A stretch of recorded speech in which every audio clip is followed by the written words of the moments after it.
మనము పక్క వాళ్ళు బాగున్నారు అంటే అరే వాళ్ళ జీవితంలో బాగున్నారు, వాళ్ళు నాశనం అయిపోవాలి, వాళ్ళకి ఏదో ఒకటి లాస్ రావాలి, లేకపోతే మన ఫ్రెండ్స్కి ఎవరికైనా కూడా లేకపోతే మనకి ఇష్టం లేని వాళ్ళకి ఎక్కువగా మార్క్స్ వచ్చాయంటే వాళ్ళకి ఇన్ని మార్క్స్ రాకూడదు, వాళ్ళని ఎలాగో అలాగ చేసి నేను చెడగొట్టాలి, నేను బాగాలేకపోయినా పర్వాలేదు పక్కవాడు నాశనం అయిపోవాలి.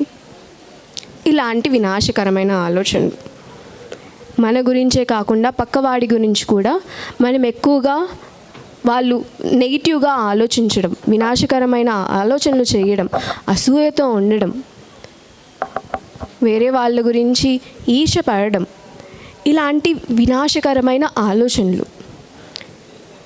సో మనం మన గురించే కాకుండా వేరే వాళ్ళ గురించి ఎప్పుడు కూడా నెగిటివ్గా కోరుకోవడం, వినాశకరమైన ఆలోచనలు చేయడం, అది మన ఇంట్లో అవ్వచ్చు, మన యొక్క చుట్టూ ఉండే వ్యక్తుల మీద అవ్వచ్చు, లేకపోతే మనం ఉంటున్న సొసైటీ మీద అవ్వచ్చు, ఎవరి మీదైనా కానీ.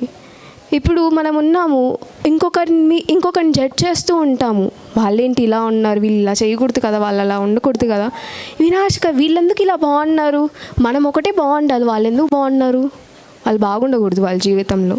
లేకపోతే ఇంట్లో ఫ్యామిలీస్లో రిలేషన్స్లో ఇంకొకరిని చూసి మనం కొన్నిసార్లు రిలేటివ్స్ మధ్య వాళ్ళు బాగున్నారు, మనకంటే బాగున్నారు, లేకపోతే మేము ఇలా ఉన్నాము, వాళ్ళు అసలు బాగుండకూడదు, మన గురించి నెగిటివ్గా ఆలోచించడం, వికల్పమైన ఆలోచనలు.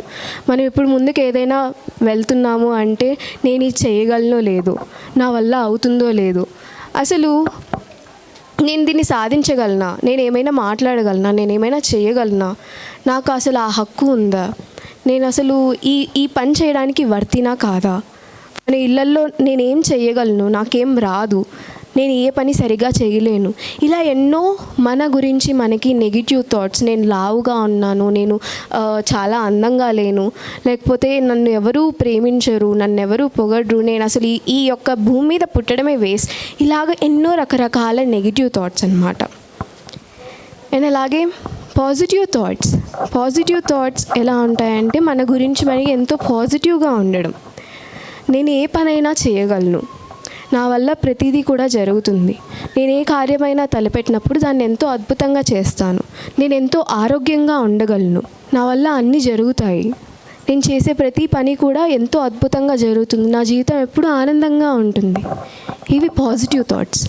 మిరాక్యులస్ థాట్స్ అంటే ఎంతో అద్భుతమైనవి. మనతో పాటు మన చుట్టూ ఉండే ప్రతి ఒక్కరి గురించి కూడా మనము ఎంతో అద్భుతంగా ఉండాలి అని మనం కోరుకుంటూ ఉండడం. ఇప్పుడు పత్రిజీ గారు ఒక మిరాక్యులస్ థాట్స్ పెట్టారు. ఈ ప్రపంచం మొత్తం కూడా ధ్యానమయం అవ్వాలి, శాకాహారులుగా మారాలి, ఆ యొక్క ఎన్లైటెన్ స్టేట్ని వాళ్ళు పొందాలి, ప్రతి ఒక్కరూ కూడా ఎంతో ఆనందంగా జీవించాలి, ఎంతో అద్భుతంగా ఎంతో పర్పస్ఫుల్గా జీవించాలి. అది మిరాక్యులస్ థాటా కాదా? మరి ఒక్కసారి పత్రి సార్కి